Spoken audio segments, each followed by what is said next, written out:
Friends, ഇത് തിരുവനന്തപുരത്ത് നിന്നും അഡ്വക്കേറ്റ് രാജാറാം കൊണ്ടുവന്ന വണ്ടിയാണ്. ഓൾമോസ്റ്റ് സ്ക്രാപ്പ് കണ്ടീഷനിലാണ് വണ്ടി ഉള്ളത്. ഇതിന്റെ റൈറ്റ് സൈഡിലെ ഫുഡ് റെസ്റ്റ്, അതായത് ആക്സിലറേറ്റർ പെഡൽ വരുന്ന ഫുഡ് റെസ്റ്റ് എല്ലാം മിസ്സിംഗ് ആയിരുന്നു. കൂടാതെ ഇതിന്റെ ഹാൻഡിൽ ബാർ ഇല്ലായിരുന്നു, പിന്നെ സപ്പോർട്ടിംഗ് വീൽ ഇല്ലായിരുന്നു. അപ്പോൾ അതെല്ലാം ഉണ്ടാക്കിയെടുക്കുന്നതിന്റെ വീഡിയോ ആണിത്. മൈക്ക കോട്ടഡ് മൾട്ടിവുഡ് വെച്ചിട്ടാണ് നമ്മൾ ആ ഫുഡ് റെസ്റ്റ് ഉണ്ടാക്കിയെടുത്തിരിക്കുന്നത്. പിന്നെ ഹാൻഡിൽ ബാർ ഉണ്ടാക്കാൻ വേണ്ടി ഇതുപോലെ PVC പൈപ്പ് കട്ട് ചെയ്ത് ഉള്ളിൽ കയറ്റി കറക്റ്റ് സൈസിന് അഡാപ്റ്റ് ചെയ്തിട്ട് നമ്മൾ ഹീറ്റ് ചെയ്ത് ഹാൻഡിൽ ബാറിലേക്ക് കയറ്റി ഇടുകയാണ്. അതിനുശേഷം നന്നായിട്ട് അത് ഗ്രൈൻഡ് ചെയ്തെടുത്തിട്ട് പ്ലാസ്റ്റിക് പ്രൈമറൊക്കെ അടിച്ച് അതിനൊരു എൻഡ് ക്യാപ്പ് ഇതുപോലെ റബ്ബർ ബുഷ് കൊണ്ട് ഉണ്ടാക്കി റെഡിയാക്കുന്നു. ഈ ഫുഡ് റെസ്റ്റിൽ നമ്മൾ സ്വിച്ച് എല്ലാം പിടിപ്പിച്ച് കഴിഞ്ഞാൽ അത് വിസിബിൾ ആവാതിരിക്കാൻ അടിയിലൊരു എൻവലപ്പ് ഒക്കെ വെച്ച് ക്ലോസ് ചെയ്യുന്നുണ്ട്.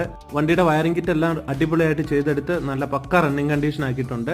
ഒരു ലുക്ക് തന്നെ മാറിയിട്ടുണ്ട് കേട്ടോ.